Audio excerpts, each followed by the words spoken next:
मो ना गामा रिमिल सिंह मो सभापति शरद विकास मंच आज आमर शरद हाई स्कूल रे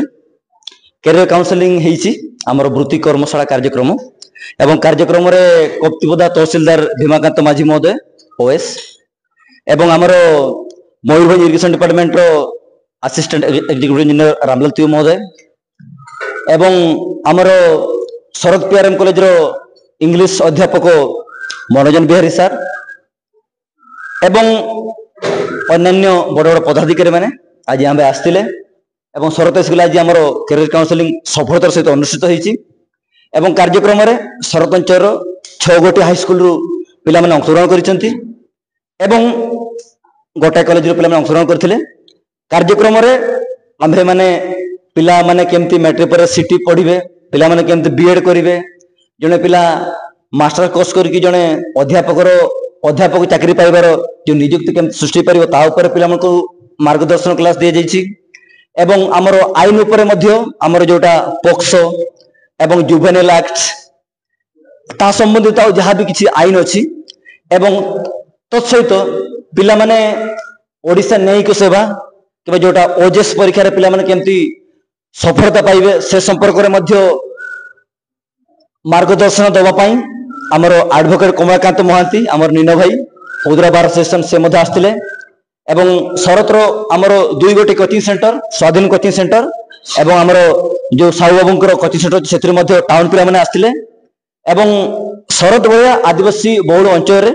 निश्चिंत भाव में ये जो कैरियर काउंसलिंग कार्यक्रम अनुष्ठित होवार आवश्यकता थिला एवं यही आवश्यकता को हृदयंगम करी आज शरद विकास मंचर सदस्य माने आमर शरद हाई स्कूल रे थिबा जो कॉन्फ्रेंस हॉल रे एटा को सफल सहकारे या को आमे संपादन करिसेंती एवं कार्यक्रम रे सहयोग करिथिबा एवं ए स्कूल कैंपस रे थिबा ए जो अमेनिटी को संपत्ति को व्यवहार करने पई अनुमति देइथिबा से महापुरुष आमर विद्यालय प्रधान शिक्षक बर्नार्ड एका महोदय ताको मु कृतज्ञता ज्ञापन करुछि एवं कार्यक्रम रे सहयोग करथिबा समस्त कुनी कुनी छात्र छात्री मोर सान भाई भौणी माने एवं कार्यक्रम को साफल्यमंडित करने पई इधर भोकल किबा फिजिकल मॉनेटरी किबा आउ किसी माध्यम रे मत सहयोग करथिबा समस्त व्यक्ति विशेष को मु कृतज्ञता ज्ञापन करुछि धन्यवाद अर्पण करुछि। आज्ञा या आपनकर केमते थिला आगु को एमते रहइबो बारंबार रहइबो ना कि आगु नेक्स्ट की करिबो ना एटा एटी सरला कि केमते आगु योजना निश्चिंत भाव रे मोर स्वप्न अछि मु सरकार वर्ष को मिनिमम 5टा कैरियर काउंसलिंग करिबि। एक्चुअली एई टाइम रे कैरियर काउंसलिंग करिबार उद्देश्य एटा जो पिला मन 10th क्लास एग्जाम देई देले समान को करिबा कथा आमे जानि चंती जेटा हमर बीएस ओडिसा द्वारा परिचालित होइथिबा 10th क्लास एग्जाम चलित मास 6 तारिख दिन ता समाप्त होइछि। या मते देखा जाइछि शरद एरिया रे जो पिला माने वांस मैट्रिक एग्जाम देई कि जाई छंती थरे जो पिला मैट्रिक एग्जाम देउछंती सेमान पिला को आउथर इंटीग्रेट करिबाटा वास्तव पके केबे भी संभव पर नुहे। तेनु मोर प्रयास एटा जे शरद रे जो 8 एवं 9 पिला पढुछंती आज ई प्रोग्राम को 400-500 पिला आस्थिले 400-500 पिला मिनिमम आशा करूछि हमर कार्यक्रम माध्यम रे 100 जन पिला मानको आमे इंस्पिरेशन देबा पे आमे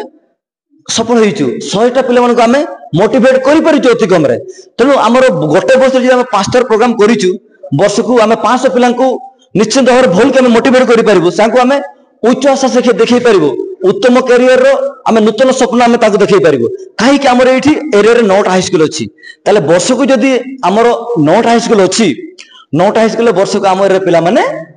1800 पिला एग्जाम दोचंती आमे धरिया 1500 पिला एग्जाम दोचंती जदी आमे वर्ष को आमे 5टा प्रोग्राम करूचंती मिनिमम आमे 1200 1200 किबा 1500 पिला मानको आमे मोटिवेट करि परिबा एमन केमति सेमानकर कैरियर सुगम होई परिबो तांकर आगामी भविष्य केमति सुंदरम होई परिबो एवं सेमाने जीवन गुटे केमिति सफल व्यक्तित्व अधिकार होई परिबे या हमर प्रयास एवं आउको मध्ये चली परिबो। धन्यवाद।